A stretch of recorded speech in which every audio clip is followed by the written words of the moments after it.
Hey, good morning, class. It is your favorite history teacher coming to you live from the Minster Homestead. I've had to hide myself away in the bedroom to work on this lesson for you guys because my daughters, as you all can imagine, have gone crazy. They've gone snow crazy. Um, Guys, chapter 17 is a whole week that we needed to cover all of this. So the plan is you're not going to be assigned any homework. I'm going to put all of this on Schoolworks here in the next few minutes. By the way, I'm sorry for the delay. With 5 classes to have to work through, you guys just ended up at the end of the list, and I apologize. So here's what I'm going to do. I'm going to send you this video to watch. It's going to be less than hopefully 20 minutes. It's going to highlight all of the things that you're going to need to know from the chapter. I'm going to go over everything that I think you need to know for the test. However, I want to go ahead and cover the aspects of this that you'll need to know, because right now you just need to know what's for the quiz. So the quiz is just going to be 10 questions long. It's just going to cover some of the basics. There's 5 names you need to know, and then a few other things to go along with that. So let me just kind of cover that, okay? So first off, let's talk about these 5 names. The first name you're going to have absolutely know is Louis XIV. We're going to discuss him a lot in this chapter. A lot of what he does is going to set the precedent moving forward. There is his, later on, the wife of Louis XV, Marie Antoinette. She's an interesting figure, one of my favorites from this chapter. A lot of misinformation about her throughout history. There's Maximilien Robespierre. That's the third name, Napoleon Bonaparte, and then Lord Horatio Nelson. Those are only 5 names I'm asking you all to know and memorize. Louis the 15th, I debated putting a question on there. I know he's going to show up on the test, but for the purposes of today, I don't want you to have to worry about memorizing Louis the 14th and Louis the 15th. If you guys are anything like me, you might confuse those. So I'm just going to make you worry about today about Louis the 14th, not the 15th, okay? So those are the 5 names. You're going to need to know about the Palace of Versailles, which was built by Louis XIV. We'll talk about that a little later on as well. You'll need to know the tennis court oath. You're going to need to know about the storming of the Bastille. Of course, you're going to need to know about Napoleon. You're going to need to know about his successes and failures. One of his greatest failures is going to come during 1812 when he's defeated by the Russians. There's going to be a question on there about that as well. I think that covers. Oh, I overlooked one thing. So during the reign of Robespierre, we're going to talk about the guillotine and how that became a symbol of the French Revolution. So you do need to know about the guillotine as well. All right, if I forget anything, I'll come back and cover that. Let's go through this chapter real quick. First of all, make sure you guys understand no homework this week. I'm going to send you a quiz, take the quiz, and then you're done with the class. So today, what I'm going to put on Schoolworks is that basically today it's watch the video and tomorrow take the quiz. You have till I've been getting everyone until 3 o'clock tomorrow, but I'm sending this video out late. So I'll give you all until midnight tomorrow night to complete this quiz. But my suggestion for you is to go ahead and just watch the video and just take the quiz and get it done with so you won't forget. I figured most of y'all aren't going to want to waste your free time tomorrow afternoon working on this quiz. All right, so let's talk about France. So France became a world power, a very serious world power during the 17th century. You could argue that they were the most powerful nation in the world. A lot of important things were going on in the nation of France. A lot of this spread under the reign of King Louis XIV. Now, Louis XIV thought a lot of himself. He understood the power that he reigned. He started calling himself the Sun King. So he actually was famous for the expression "L'État c'est moi," which means "I am the state." He thought very highly of himself. He was able to reign over. He reigned France for 70 years. You guys may remember in the previous chapter we talked about the battles between the French monarchy and the religious leaders. But after his father and after Cardinal Mazarin both died, he took full reign, took full power, and became the true authority in France. So anyway, to give you a little idea about how much this guy thought of himself, it took 6 groups of servants in the morning that would help prepare him to get him prepared throughout the rest of the day. So you'd have a group of servants that would dress him, another group of servants that would bathe him. And just to get his day started, you had 6 different groups of servants that did that.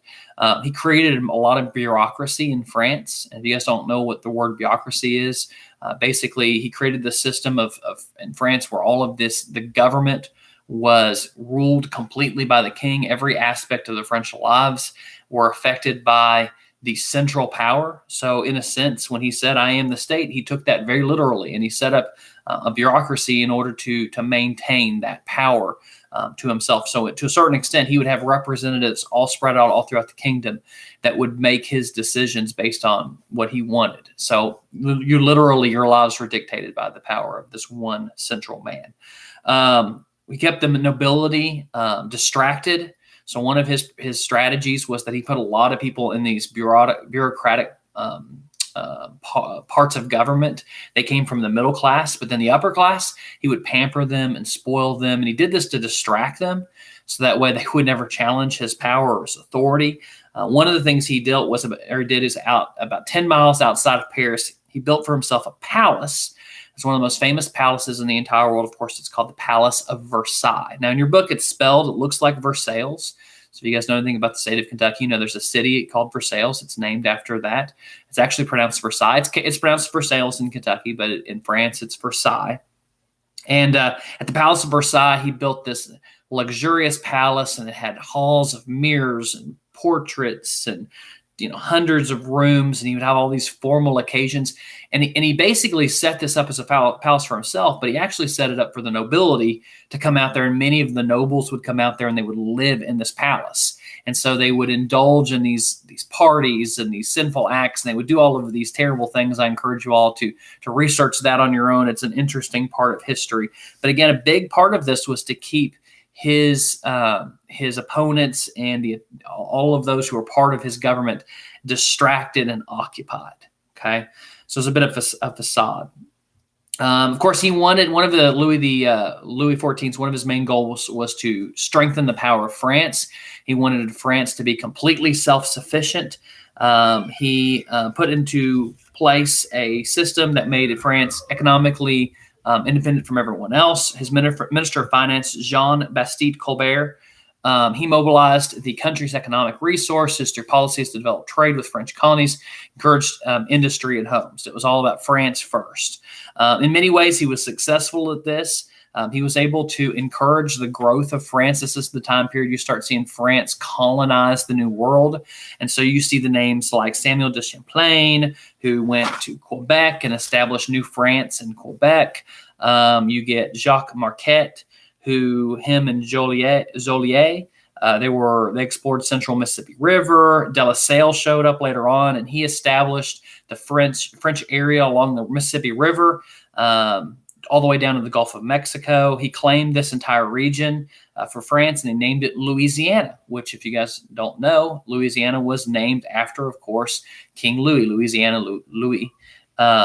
And that's what that was named after, was for him. France eventually claimed Canada, the Great Lakes region, Mississippi Valley, all for New France. So France is well established in the New World. Now, it doesn't mean everything Louis XIV did. Everything he touched was gold.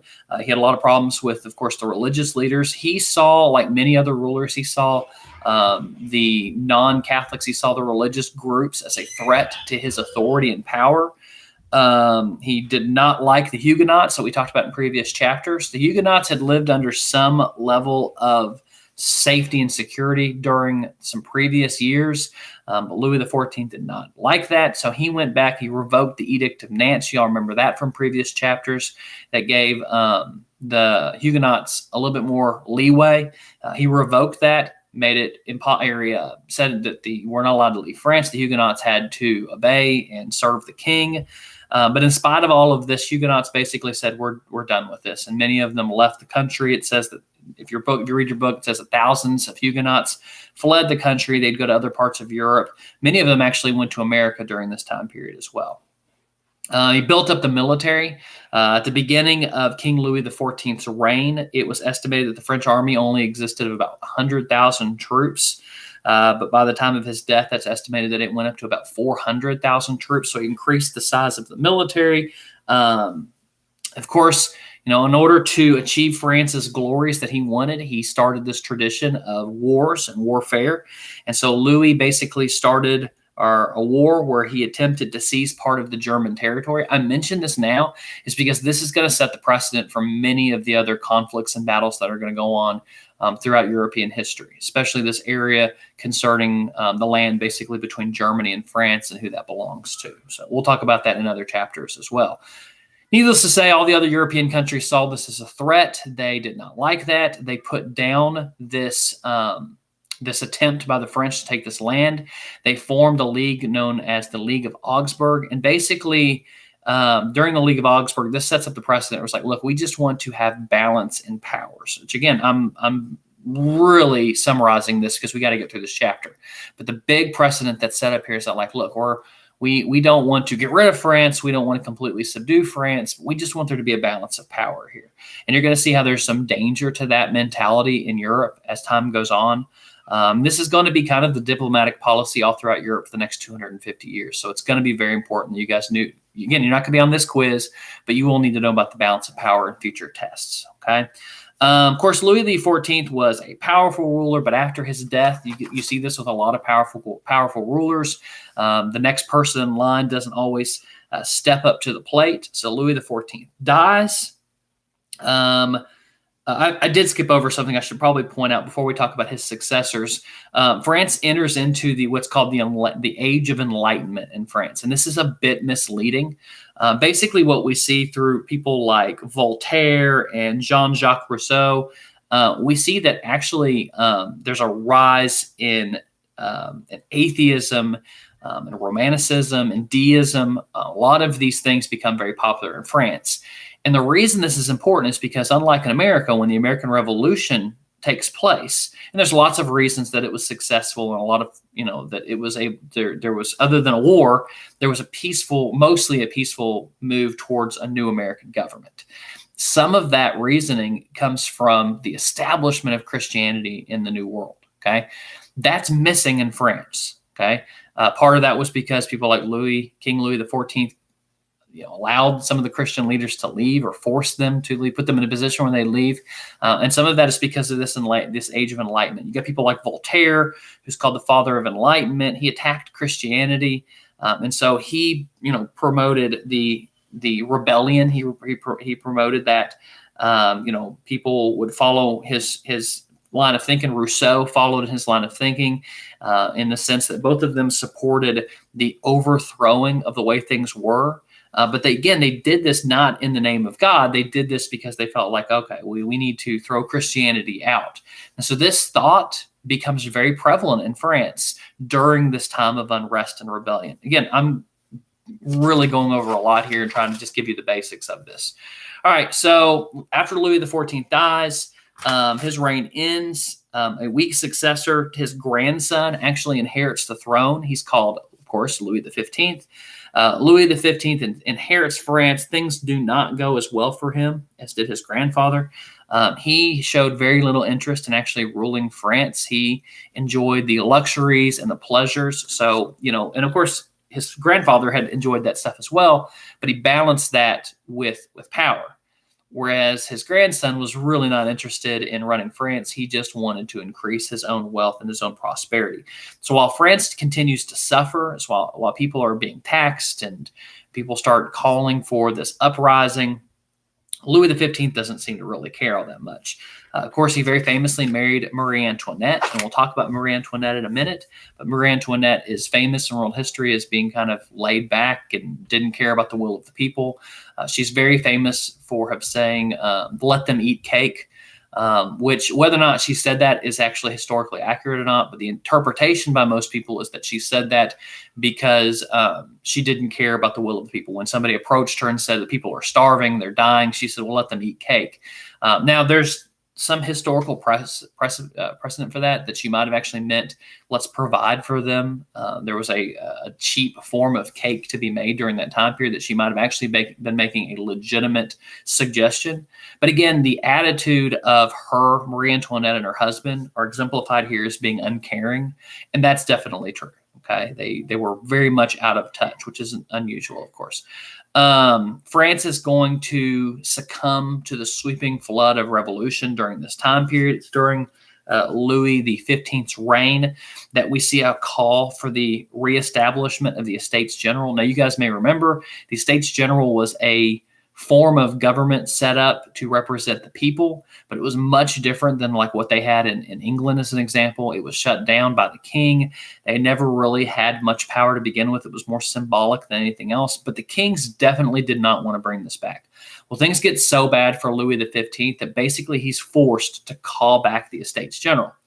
Now, the idea behind the Estates General coming back is that the aristocrats, the leaders, the prevalent people of that time period, they felt that bringing this back would lead to like a change in nobility. Okay, like this could be a successful change to remove the absolute power from the king and to bestow power on themselves. What they underestimated, though, is that the people were thirsty for a revolution. So what you're going to see here is that when the Estates General starts meeting, you're going to see that this is going to be the unintended consequences that lead towards the French Revolution. Again, guys, you don't need to know all this for your quiz, but I want to make sure you hear this for the test. And I'm looking at my clock and I'm realizing we're already over 15 minutes. There's a good chance this video is going to be 30 minutes long. So if you need to pause and come back, I understand that. I just want to give you all a fair warning about that. So the revolution breaks out. Again, that was not the intended consequences of the establishment, again, of the Estates General. Keep in mind, the Estates General was meeting, and there was basically three types of classes. It wasn't exactly feudalism that was going on in France, meaning that the people of the third estate, the lowest class, they weren't, like subservient to the land. They weren't like tied to the land like the serfs were during feudalism. But things were definitely not great for the lower class of France. And the third estate that met in this assembly, that was composed of about 98% of the population. So again, the French underestimated what would happen if they put power back into the States General. This third state, of course, was growing very large, very powerful. Third estate took drastic action. On June 17th, it declared itself to be their own national assembly, saying like, why do we need these other representatives? We should be our own representatives. We make up a majority of the population anyway. So they start meeting. Louis XV, of course, is unhappy with this, and he says, look, you're not allowed to meet anymore. So he basically forbids them from meeting. He shuts down their meeting hall. So very famously, the Third Estate met secretly in a nearby, I shouldn't say secretly, it was a bunch of them. They met in an indoor tennis court on June 20th, 1789. And this very famously was called they took very famously what is called the tennis court oath.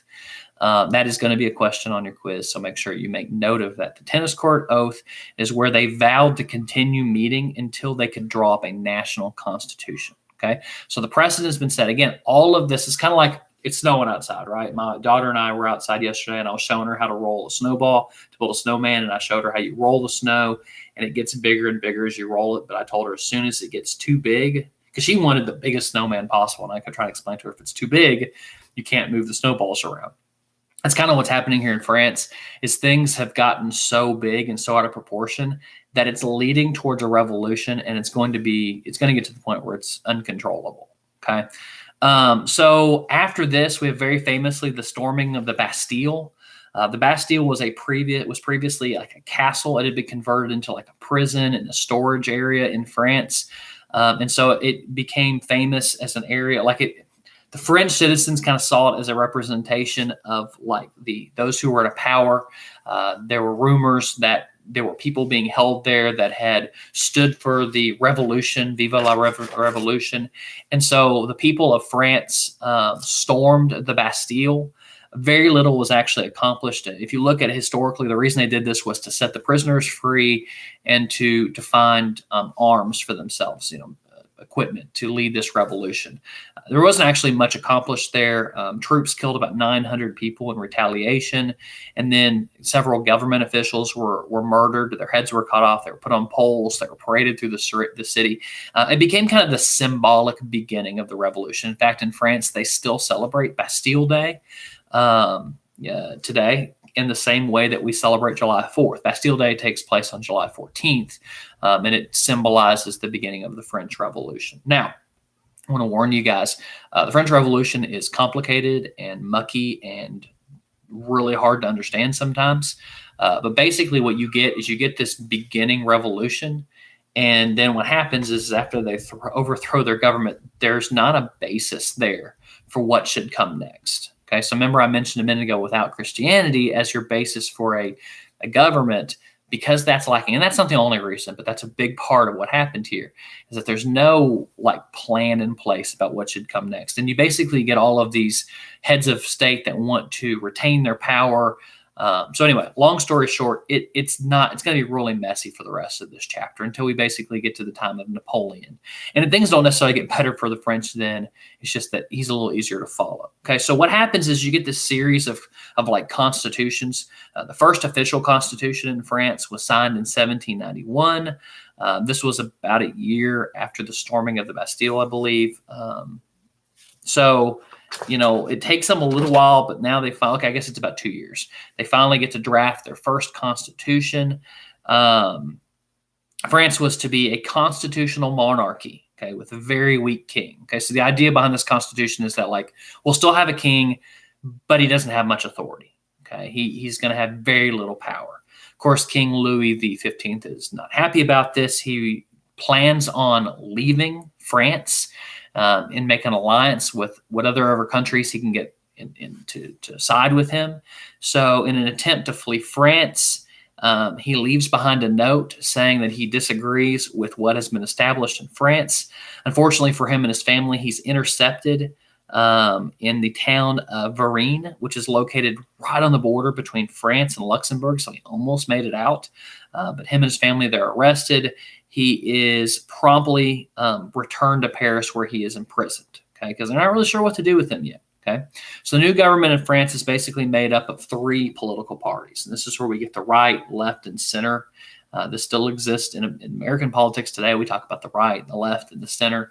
For French politics, the right, they were the conservatives. They believed that the Constitution was fine as it is, that, they should respect the king, but things really don't need to change a whole lot. You had the center. The center was kind of indifferent both ways. They in some ways, they considered basically they didn't have a lot of principles. They didn't really want to change things up too much, but they kind of went with whatever other side decided to go, whatever power was in charge.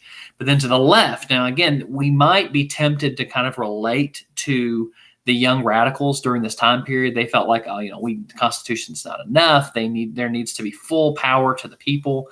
One of the most important figures of the left during this time period was a man by the name of Maximilien Robespierre, and I told you that was one of the names you need to know. They wanted a complete and absolute revolution. They did not think the Constitution went far enough. They believed it needed to go even further than that. Okay.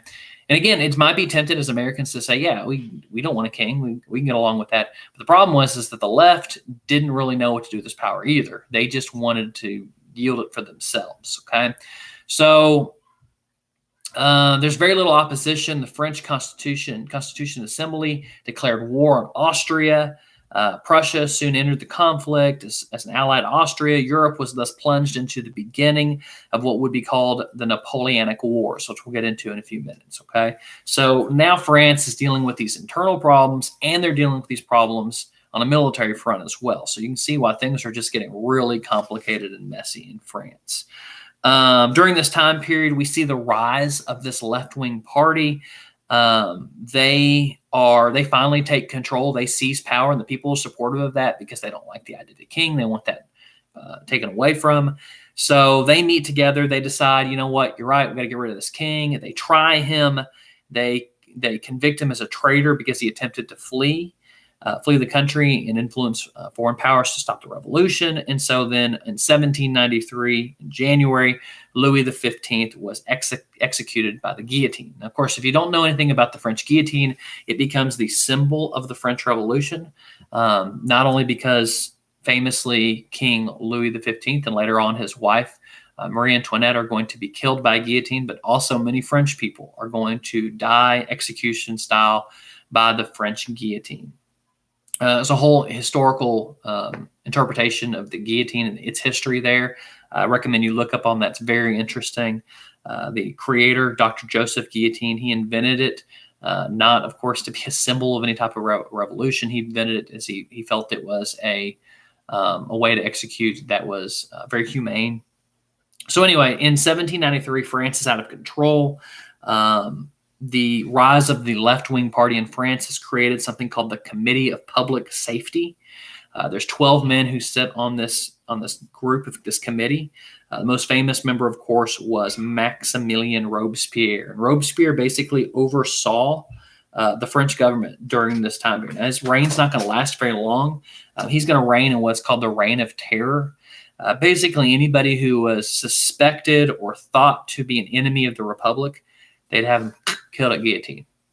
So for the next year, including names like Marie Antoinette, for the next year, about 40,000 people are going to die by the guillotine. Okay, and we're talking about regular, ordinary French citizens being killed. And you'd have situations where a Frenchman might turn in an enemy of him, somebody they didn't like, and say, hey, he's an enemy of France, and they'd kill him by guillotine. It got really out of control for a really long time. Many other hundreds, maybe even thousands of people were arrested during this time period as well. We see the rise of atheism, the rise of deism. Like I said, France is a mess. They just don't really know what to do. They've achieved getting rid of the king, but they haven't really achieved anything else. During this time period, I think 5 years, they go through basically 5 types of government. It gets so bad that even Robespierre, the leader of this movement, he's actually killed by guillotine, ending the Reign of Terror. So his conventions basically ended during this time period. So anyway, so this puts France in a delicate situation. France basically in 5 years has gone through 5 different types of governments. They've gone through one revolution, one rebellion after another.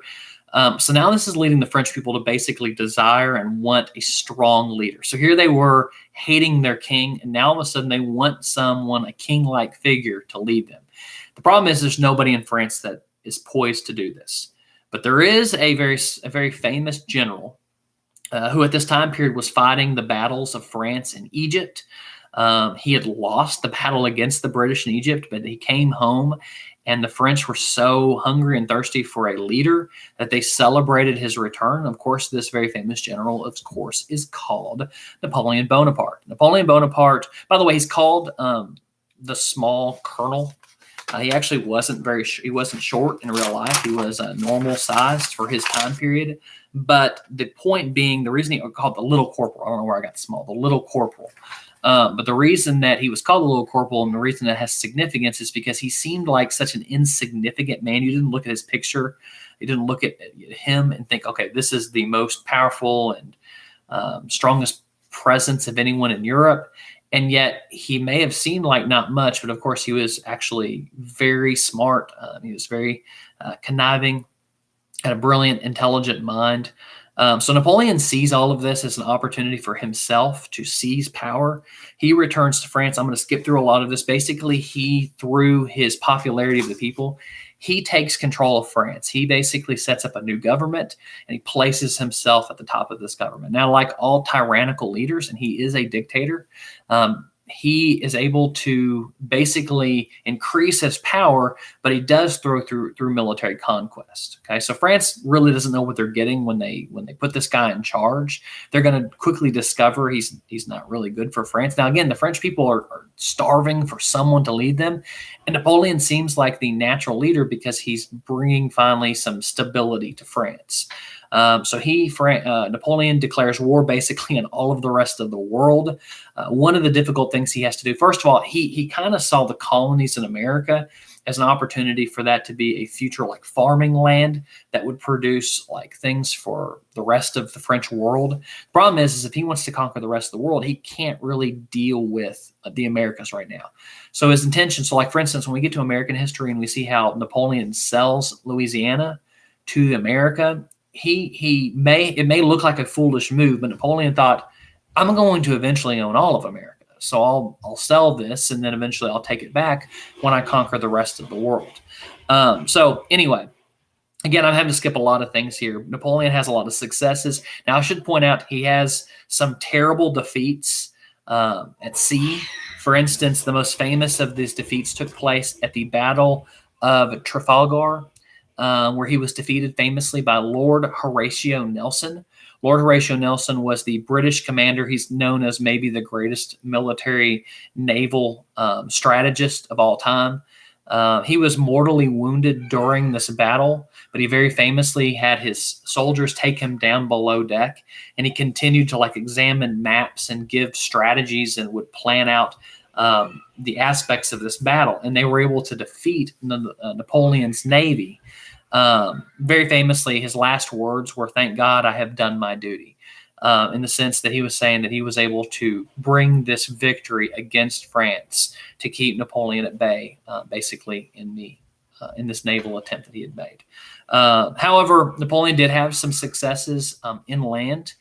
His armies were basically sweeping all across Europe. It looked like for a time period that Napoleon would be successful. He had such a powerful army and he was such a brilliant strategist that it looked like he was, in fact, going to control all of the world.